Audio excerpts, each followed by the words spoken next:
We're working on a new record, but we would get in some conversations, and especially like some heated little debates. For me, when I view religion, I truly believe that we are all praying to the same God. This isn't a club, and just because someone is unsure about joining your club, well, they're excluded. I don't know, and like you feel like people will judge you. Why does he not have a drink? And then you start realizing no one cares. Welcome to If You Can Hear Me, a space where culture meets the soul. I'm Ben Higgins. You may know me from The Bachelor, and you may know my guests from culture, headlines, and entertainment. This podcast is about going beyond the surface into something deeper. Each week, we sit down for open conversations about identity, faith, and the realities underneath it all. At its heart, this podcast is about creating space for people to slow down and speak freely. Not polished interviews or perfect answers, just real discussions that are unfiltered. I invite you to lean in and enjoy the conversation. Charles Kelley, this has been an interview I've been very excited about for a while.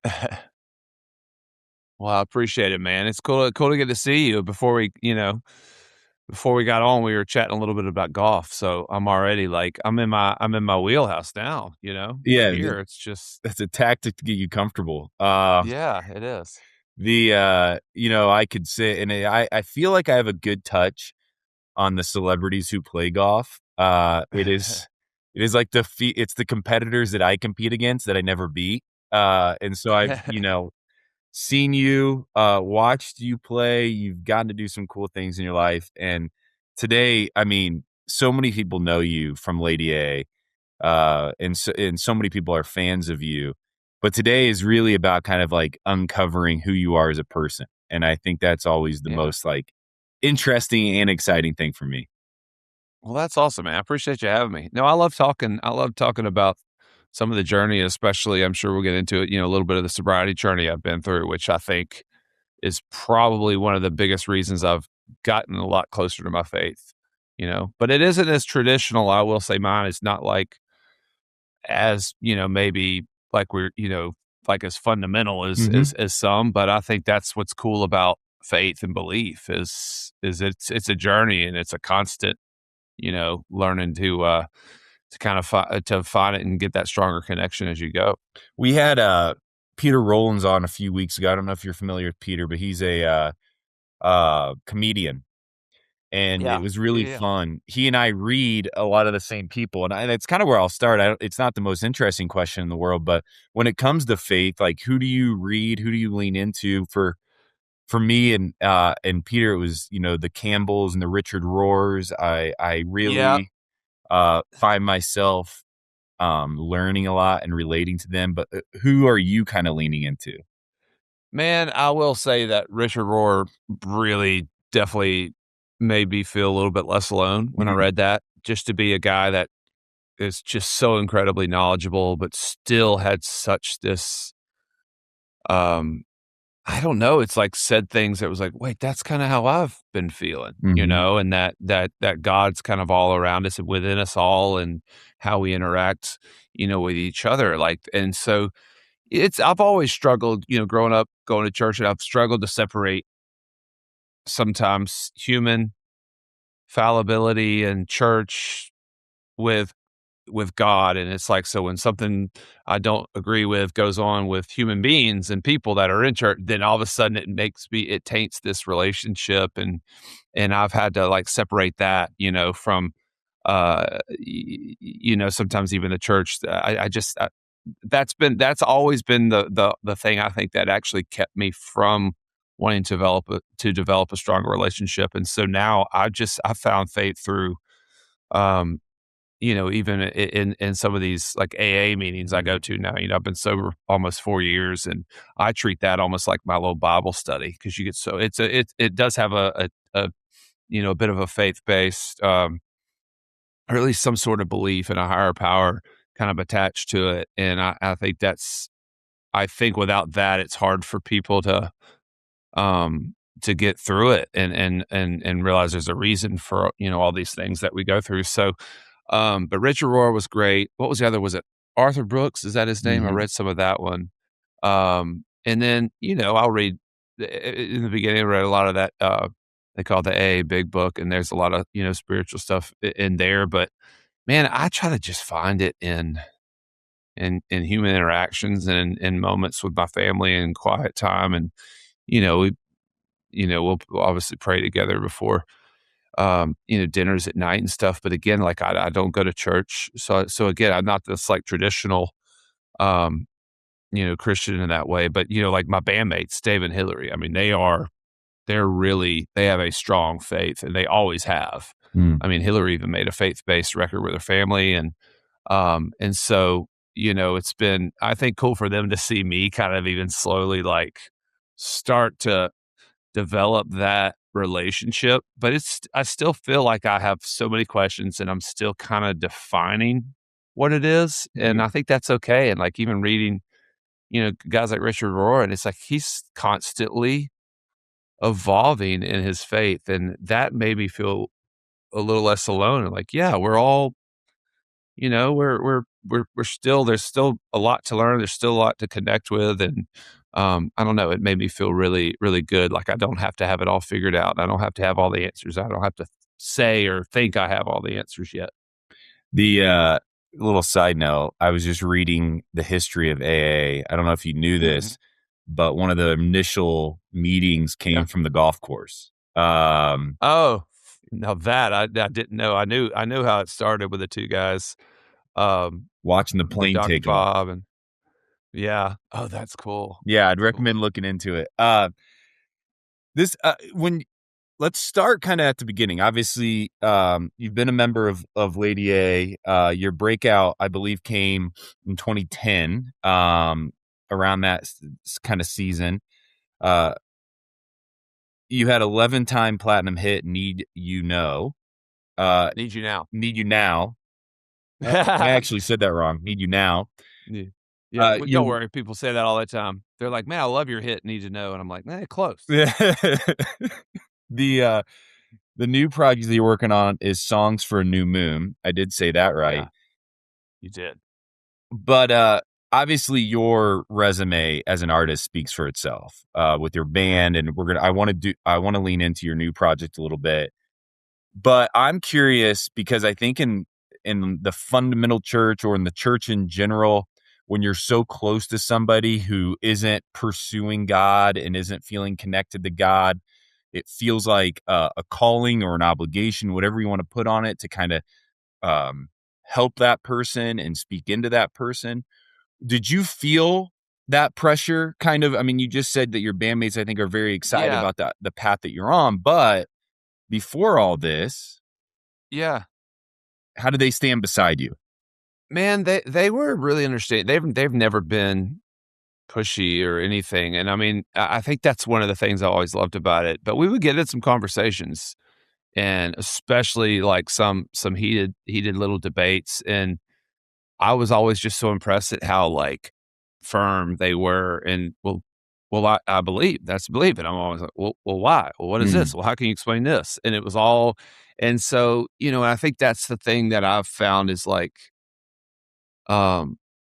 whatever your belief or disbelief, it's not up to you to try to convince.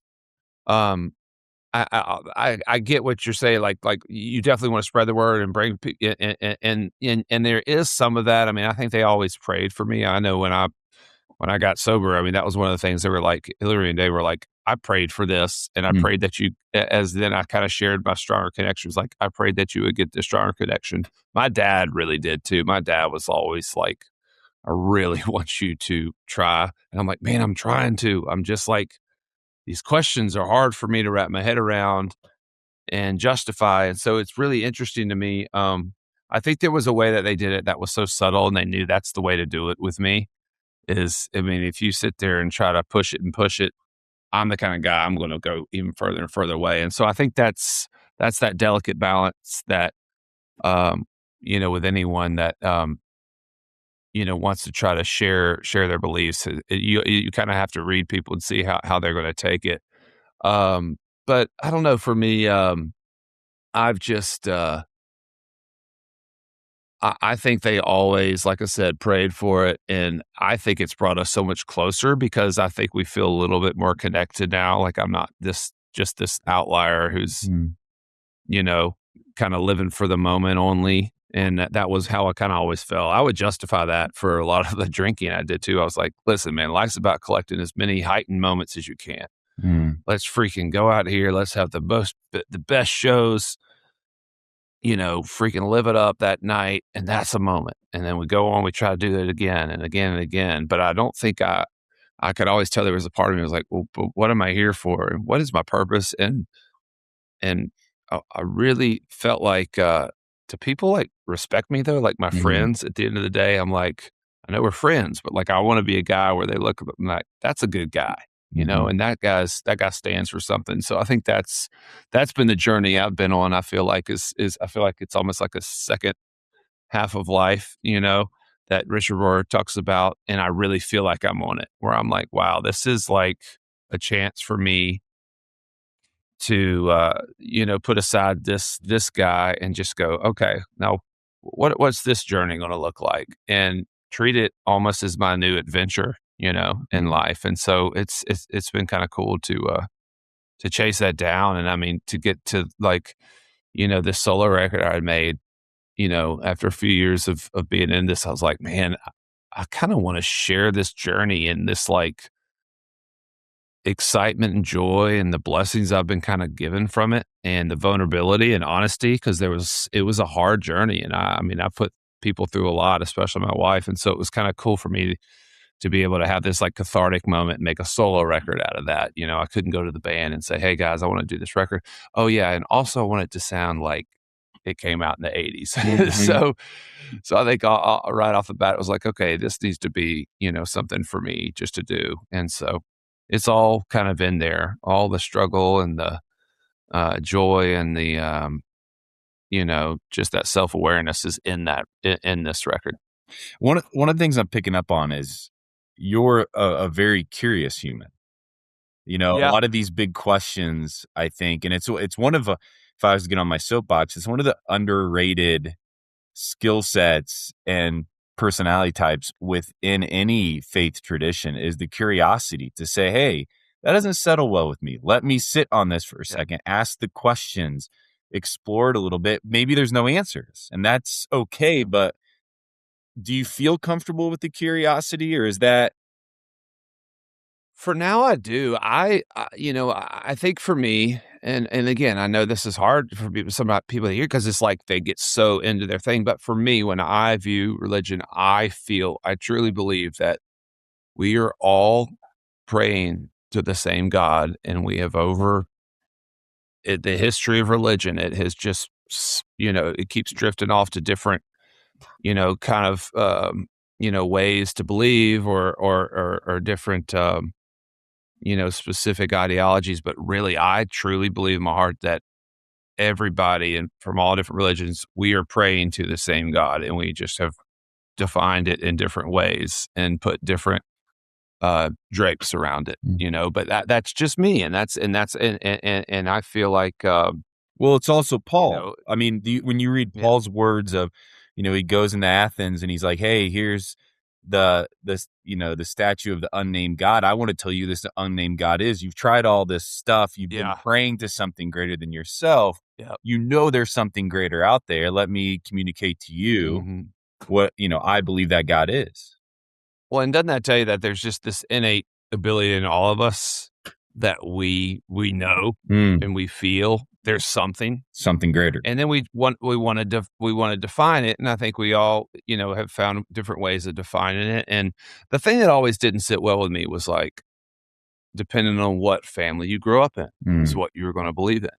And so to say like, okay, well, this person can't go to heaven because and it's like, well, okay, well, that's all they've known. They grew up there. That's their thing. And that was where some arguments really, really got tough for me, you know, especially like, you know, growing up, one of my best friends was this Jewish buddy of mine. And I really struggle when people are like, oh, well, and somebody's like, well, no, he's not going to heaven. I'm like, nah, he's one of the greatest human beings I ever know. I don't believe that. I think we're all finding different ways. And that's just the way I believe. And,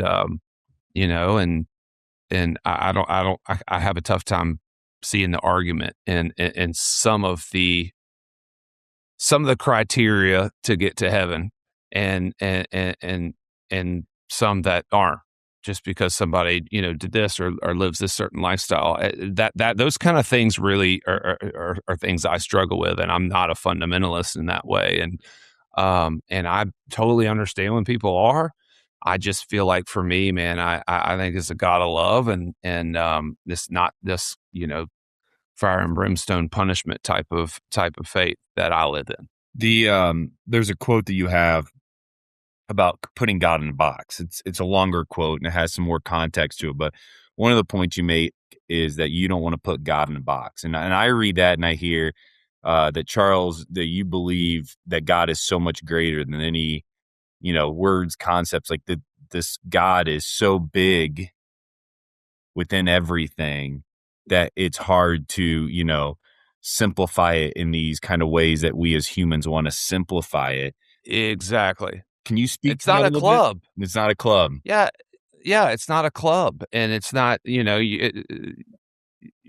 isn't a club, and just because someone is unsure about joining your club, well, they're excluded. I just that whole thing to me is always going to be a difficult thing to wrap my head around. And again, I'm not incredibly knowledgeable. So in like really, really knowledgeable, I mean, people get into like religious arguments with me, and they'll, and I'm like, dude, you're way over my pay grade. I haven't delved into any of that. I get it.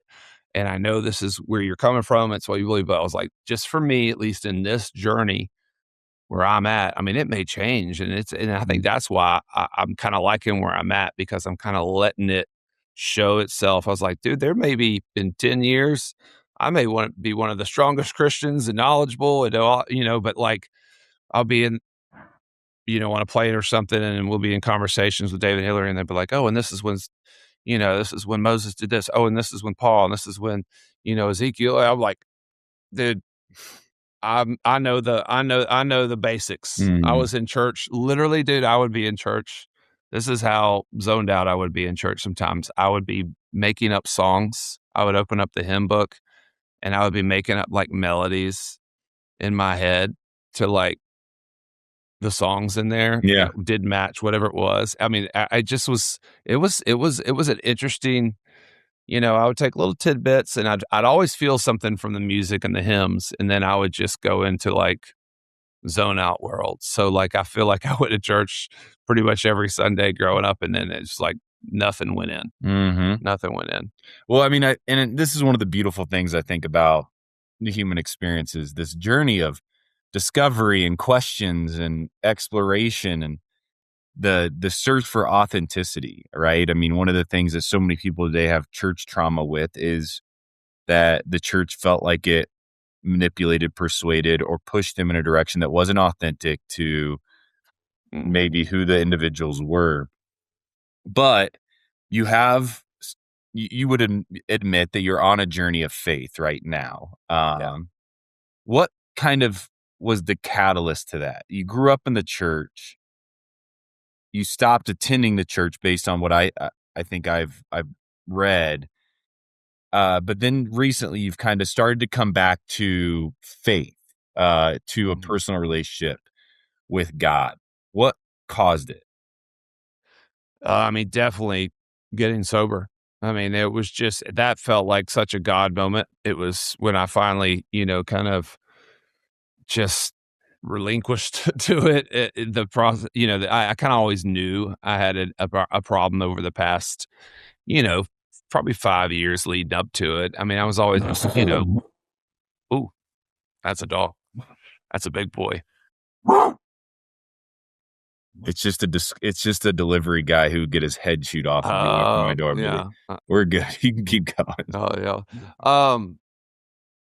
Wait, what were we talking about now? No, I asked about your kind of, like you said, getting sober was the start to yeah, that. it was. I mean, and like, I'd always been a drinker. I started drinking, halfway through 15 years old in high school. And it was always part of this this thing that was just me and became a part of my identity, and, only got stronger through college at University of Georgia, and then in a band, and you feel invincible. And, and I think that's the thing too with that I've shared is like, there's nothing wrong with drinking. And I had a lot of great moments and memories. I would not have probably taken some of the chances if I hadn't had a little bit of liquid courage running through me in many, many situations. But for me, I couldn't stop at just a few. I mean, so many nights I couldn't stop at 6 or 7. I mean, it needed to just go till you couldn't go. But the God moment, man, was, I mean, I had, without going into all the details, had this moment where, like, I was in Greece, a bunch of friends, and, like, got in this argument with my wife. It just, like, turned my phone off. It just disappeared. Just stayed all night drinking and wandering, and, like, so many bad things could have happened. But eventually, I like, I turn my phone back on, call her, she gets me, and it's like, one, I don't know if I want to, if we're going to be together anymore. And two, you need to go to rehab or we're definitely done. And I was just like, we had this moment, and there was something in her grace and her, like, forgiveness in that moment too. It was just like, it felt like such a God moment. And all this weight, I was like, I know, I want to do it. And I started crying, and it was like this realization that it just felt bigger than me, and my ego and any of that. And it was like, you're ready, son, let's do this.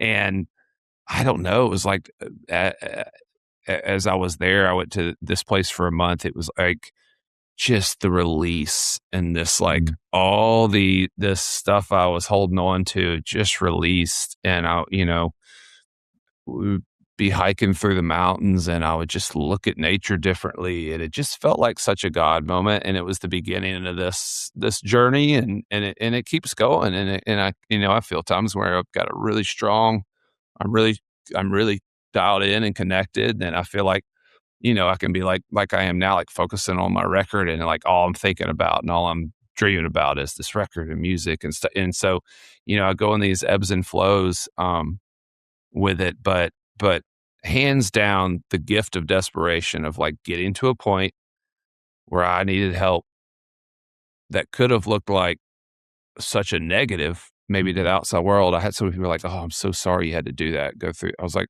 dude, this is the best thing that ever happened to me. Yeah. Like, that's hard to describe, because I think they look at it with a stigma. It's like, this is like, was the the knock in the head I needed to, like, change the trajectory of my life and my faith and my family and my career. All these things got better. I'm not saying it's easy. I mean, there's definitely moments that you're like, man, a drink right now would be nice. I'm really stressed out or whatever. And it's like, well, I had to find new ways of coping with it. And it's just, it was the best thing that happened to me. And I think that's why they call it a gift. If you choose to look at it that way. I mean, sometimes I think there's a lot of things in people's life that have this profound moment. It could be someone passing, that just somehow, I don't know, that it brings them closer to their faith, or whatever it may be, near death experience, whatever it might be. And for me, it was getting sober. I mean, I got really close to losing it all, and I felt it, and it felt real, and it was like, all right, here we go. It's time to do this. You mentioned that you tend to lean into God more in the difficult moments. Obviously, with this journey into sobriety, have you learned how to lean into God during the good moments too?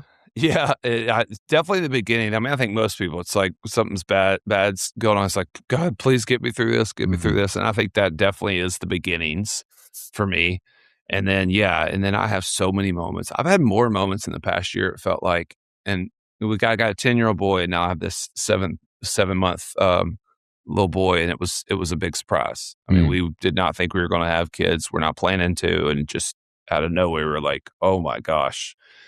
I mean, I call that, if that's not a God wink of like, no way, if I didn't get sober, we would have had this baby. There's no way. First, I don't know if my wife would have stayed with me. Two, we wouldn't have been as close. And, lack of the obvious, is intimate and all these different things. So, but like, yeah, for me, I've just found so many moments where I'm just like, it could be with them or on a plane even. And I'm like, man, I'm in a good spot. Thank you, Lord. It just like little moments like that, or like being out on the golf course, and instead of it being all about, just gambling and drinking, I'm out there going like, look at this view. I mean, I'm here. Like this is, and so I've had a lot of those moments. I find them a lot in nature, and especially just moments with my kid.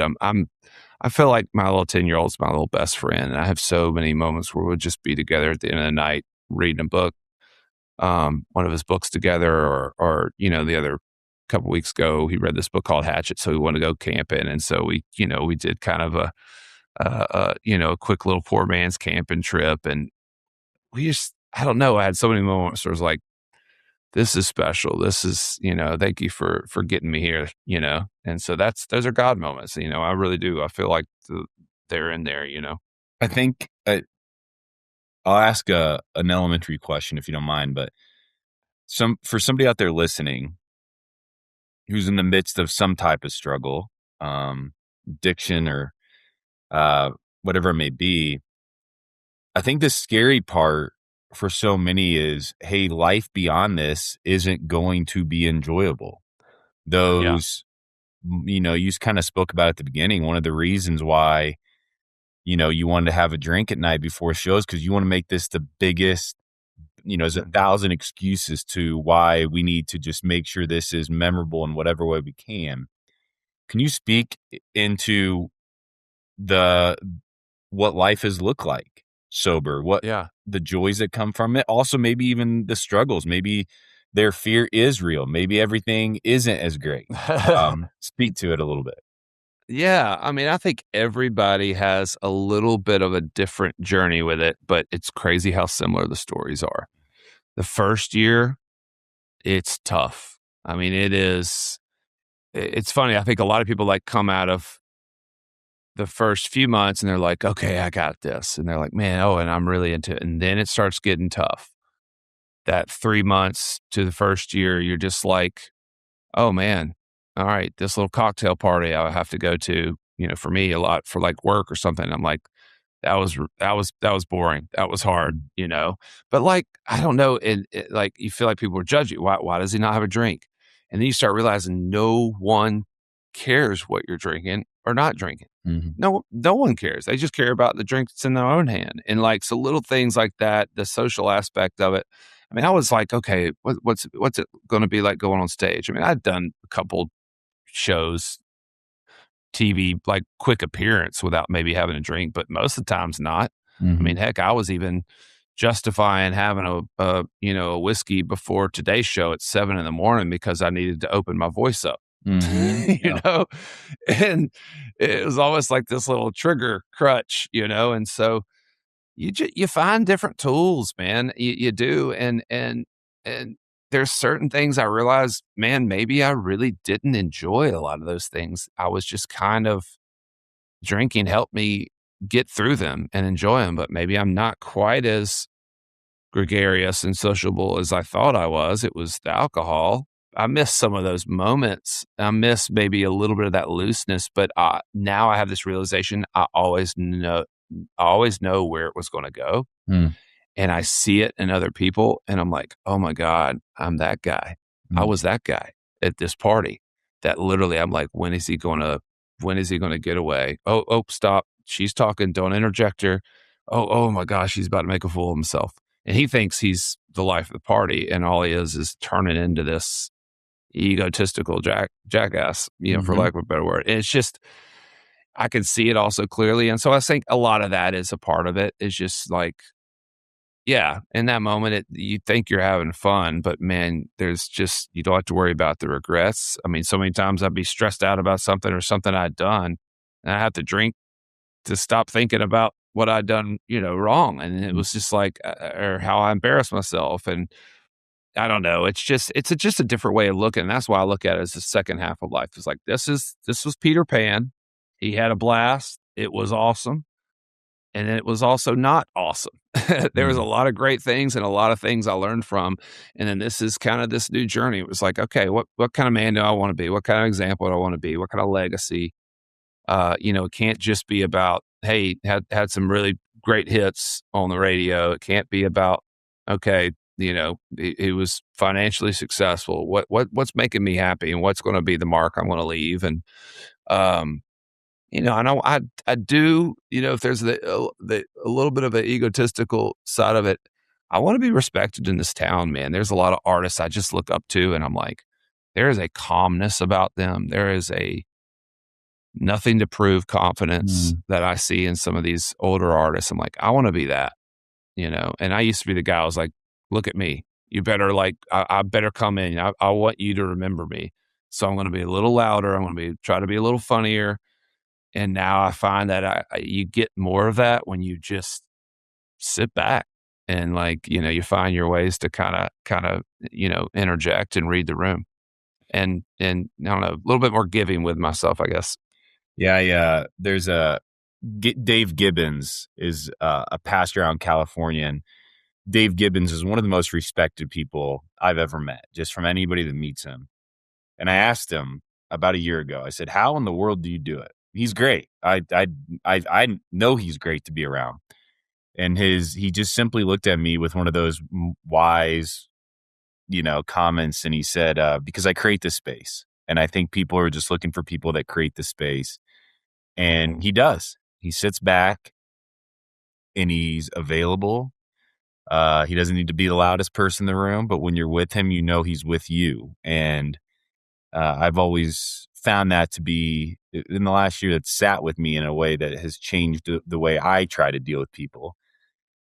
You've mentioned your wife through this, Charles. Obviously, this journey probably, you said that, it affected her deeply. It wasn't easy. You do have a family.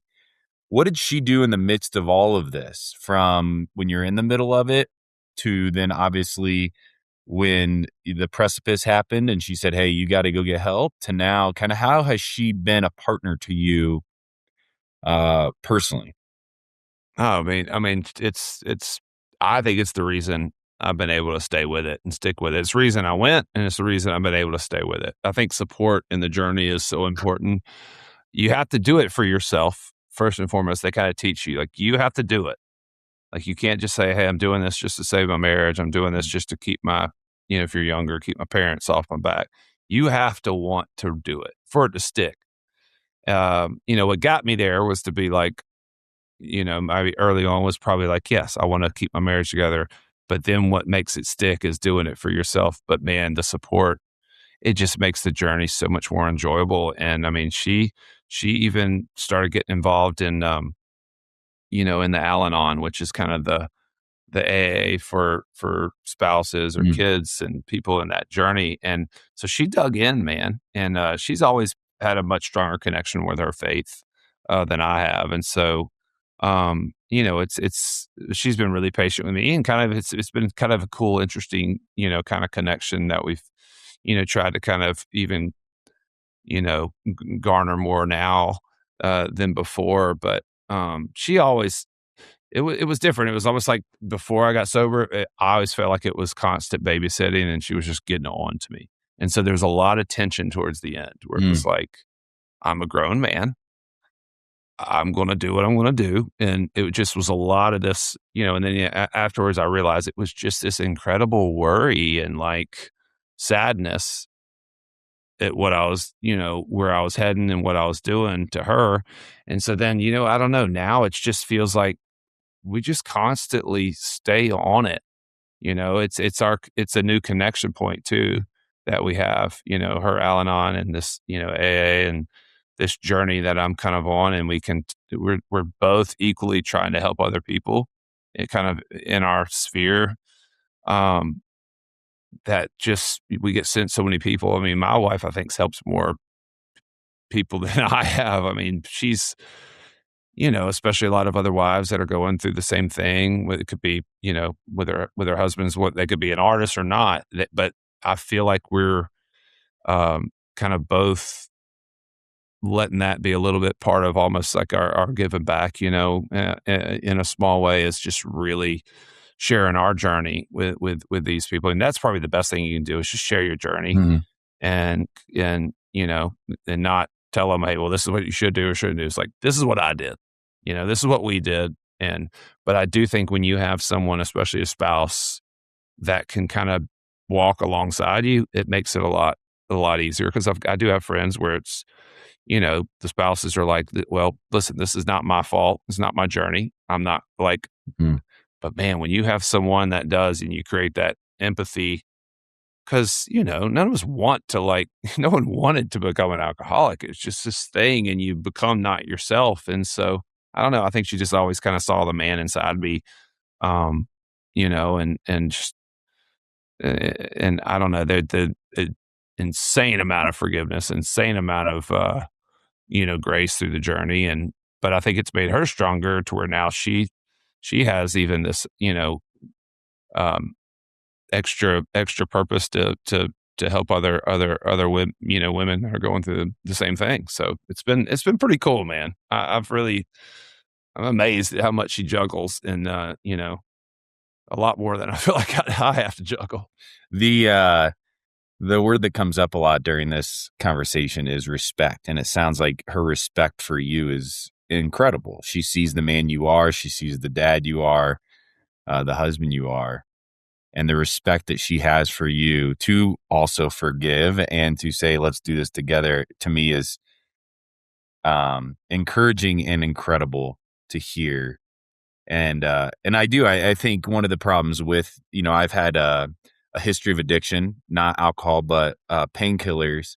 And one of the things that is the scariest during those moments, or just one of the things that haunts you the most, is the aloneness that you believe can come from admitting it or also trying to work through it.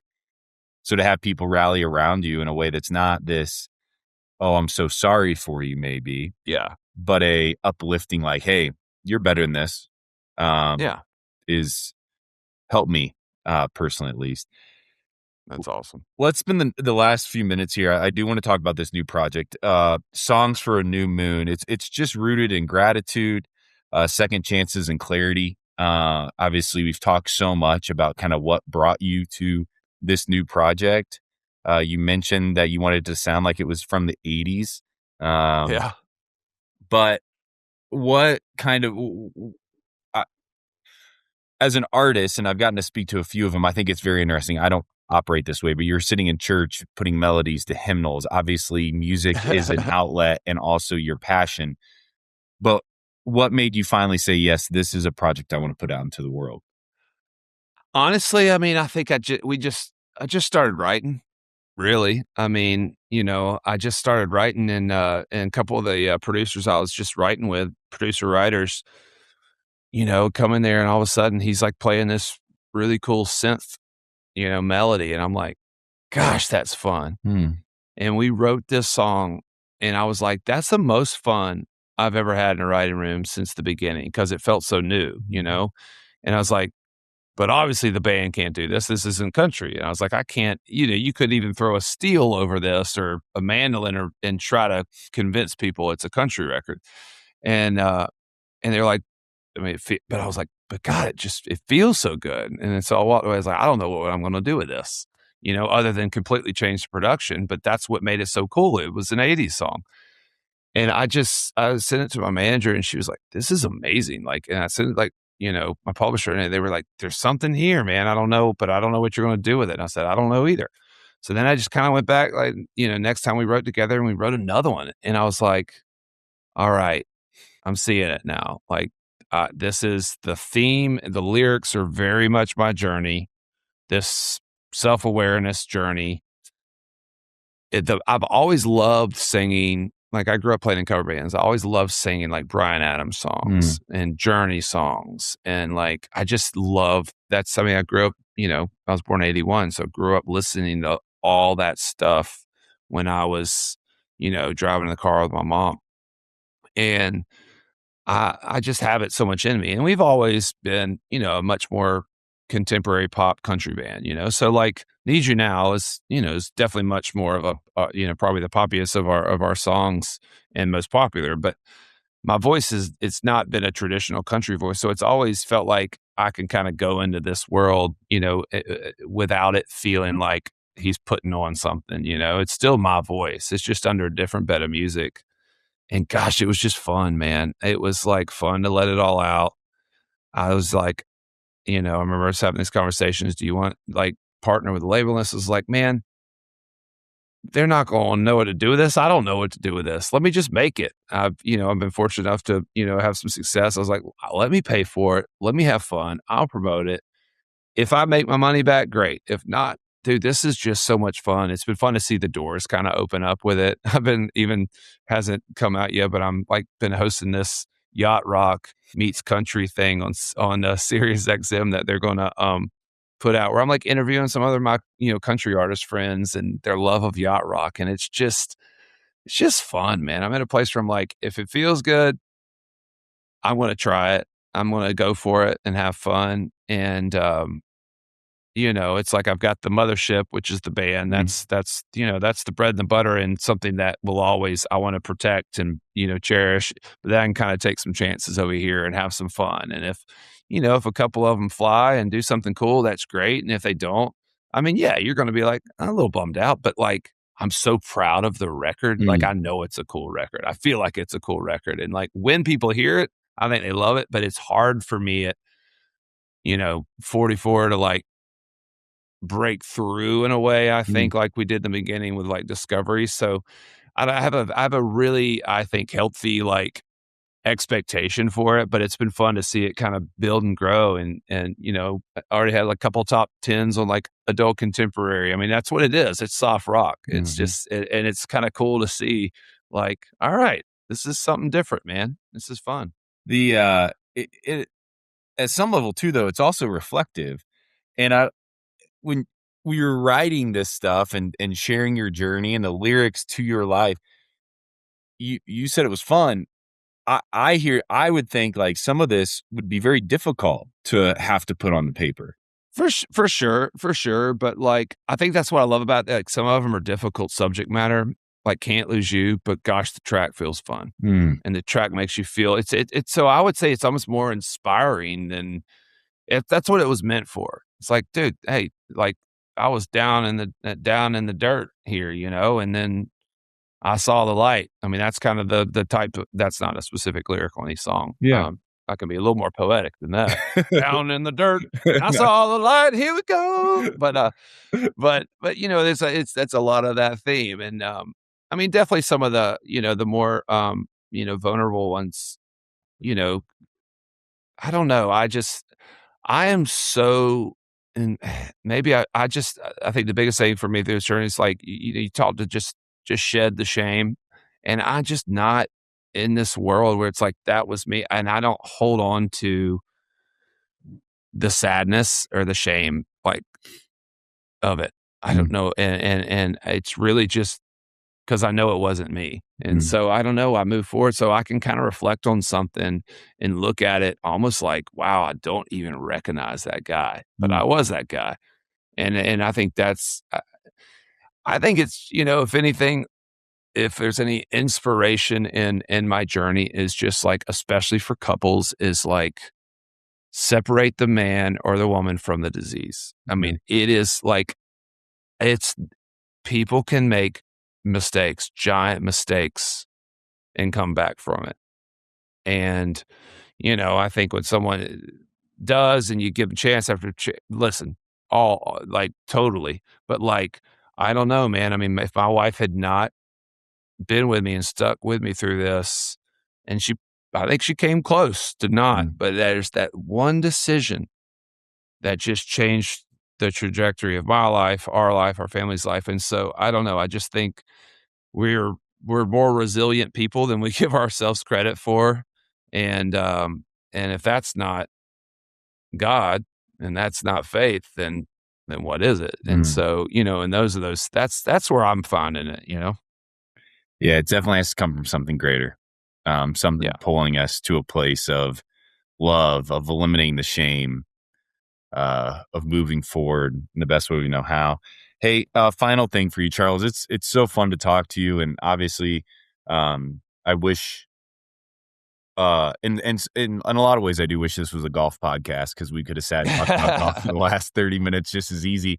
But the thing greater to me always is people finding a pursuit of a God that loves, a God that has intervened, a God that's accessible. It's changed my life, and it sounds like it's changed yours. But professionally, as we close, obviously we've talked about Songs for a New Moon. It's worth going to listen to. But what else is on the horizon? Obviously, with Lady A, with you personally, kind of what can people look out for, get excited about? We're working on a new record. You know, the band we're in right now, working on our next record, and man, it's the longest time we've taken between records. But we're working with a new producer, this guy Jay Joyce, and he's done a lot of those Eric Church records and like some Miranda Lambert, Patty Griffin. So he's kind of a little more edgy, and so I'm excited to see what our sound and these songs sound with a little more edge underneath. And so far, it's been refreshing. And you know, I don't know. Again, we don't have we feel like we don't have much we have to prove, but we have a lot to prove to ourselves. And you know, we're not as as obviously as hot and on the top of the charts as we were during Need You Now. And that's this natural ebb and flow. We've been a band 20 years. And when I look at all my heroes and influences, they have these ebbs and flows and these peaks and valleys. And so I don't know. I want us to be one of those bands where it's like, just when you think you're not, you've heard everything you needed to hear, it's like, daggum, did you hear Lady A's new song? And I feel like that could be a moment that we're on right now, because it feels like it's, again, some of the most honest music we've made and real. And we're not trying to make, I would say just cliche hit songs. We're trying to make a record top to bottom. And I think it's the first time we've really put the industry out of our mind and just said, what kind of record do we want to make? And I think some of that has come from me making this record. I brought some of that energy in there and was like, what kind of record do you want to make, Hillary? What kind of record do you want to make, Dave? Like, let's do that, And so it's been fun. I mean, no telling where it all lead, but I love where we are as a band and just enjoying it. We're balancing these. I mean, it's a lot of family. We have 9 kids between the 3 of us. Yeah. So balancing family and career, especially when it comes to touring, it's constant, schedules. I mean, our calendar looks like a daggum Tetris game where it's like different colors for different. So, it's part of it. It's our normal. And I love how we're managing it and learning how to manage it now with more like respect, especially myself, where I can like sit there and be like, all right, someone's daughter has a play. We're going to not do this show. That is what it is. And because it's priorities. And so I think it's been a great reminder of me too. It's taught me to not don't live for work, Yeah.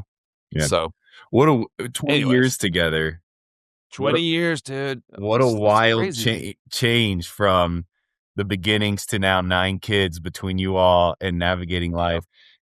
Lady A is incredible, and obviously, as I said at the beginning, the accomplishments speak for themselves, and the recognition. You don't have anything to prove. I agree with you, but the gift of Lady A's music and your music is a gift to all of us. And so maybe as I get excited for this new project to be released, for more projects from you to be released, it's not because you have anything to prove, but it's because I, as the listener, enjoy it, and you guys enjoy still doing it.